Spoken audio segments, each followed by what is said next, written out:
Ja, moram reči, da zadnje leto je kar veliko takih komisij na raznih srečanj na nivoju Dolenjske Posavje in Bele krajine, ker smo uspeli le na nivoju države reči, da so naši Romi, ki živijo v teh krajih, pač drugačni kot so drugi, oziroma da se tudi drugače pristopi tako pri pozitivnih rešitvah, kot tudi pri ukrepih. Zadnje leto je predvsem problem varnosti na tem področju, tako po naših poljih občanov, ki so velikokrat ogroženi, in pa predvsem tudi incidenti, ki se dogajajo v naših trgovskih in predtrgovskimi centri. In na to temo je bila tudi danes že druga seja sklicana, to se pravi druga seja komisije in danes tretja, da se je ponovila. Zadnjič smo bili v Novem mestu v spomladanskih zgodnjih oziroma januarskih časih, ko še ni bilo korone, da smo se dobili ponovno pri nas in od takrat do danes se je bistveno še vse poslabšalo. Pomembno je to, da so vse službe to ugotovile oziroma da ugotavljajo, tako policija, centri za socialno delo, kot tudi danes je bil prisoten naš tožilec na našem tožilstvu v Krškem, ker se je ugotovilo, da so stvari res ušle pod vsakega okvirja normalnosti oziroma nadzora, da bi še lahko te stvari obvladovali z ukrepi, ki veljajo. Občina Krško je tudi po drugih poteh poskušala prihajati oziroma ljudem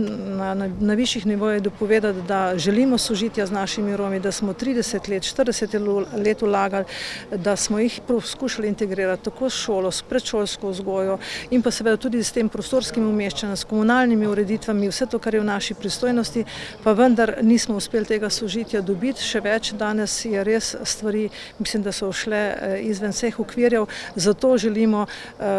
določene ukrepe in danes smo oblikovali 3 sklepe. Prvi sklep je bil ta, da se nemudoma in takoj, to smo tudi že prenesli na pristojna ministrstva v ožjih skupinah, ojačajo delovne skupine oziroma zaposleni tako na policijski postaji Krško, ki bojo lahko določene akutne stvari reševali na terenu, in pa na centrih za socialno delo, kjer dejansko pregorevajo oziroma nimajo kadra, kljub temu, da imamo mi že kar nekaj let oziroma 20 let smo občina z romskim svetnikom, razen tega nam ni država čisto nič druga dodelila, tudi drugim službam ne. Kot drugi sklep smo prinesli sklep, da se pa nemudoma pristopi in seveda tudi je bila že strani vlade imenovana v juliju mesecu delovna skupina z različnih ministrstev in tudi 4 podskupine, kjer se bojo pa lotili vse zakonodaje oziroma to, kar se je potrebno na zakonodajni plati spremeniti, da bojo lahko tudi te ukrepi eksaktnejši na terenu. Predvsem seveda je veliko poudarka na socialnih transferih, vezanih na ostale obveznosti, ki so Romom naložene. Seveda tukaj bojo velike težave, kajti določene skupine in pa tudi Romi med sabo pa ne bi želeli, da se te stvari karkoli okrnejo, tako da danes je bilo kar precej debate okoli tega, ker so bili tudi romski predstavniki. Tretji sklep je bil sklep, kajti iz našega Posavja, kjer smo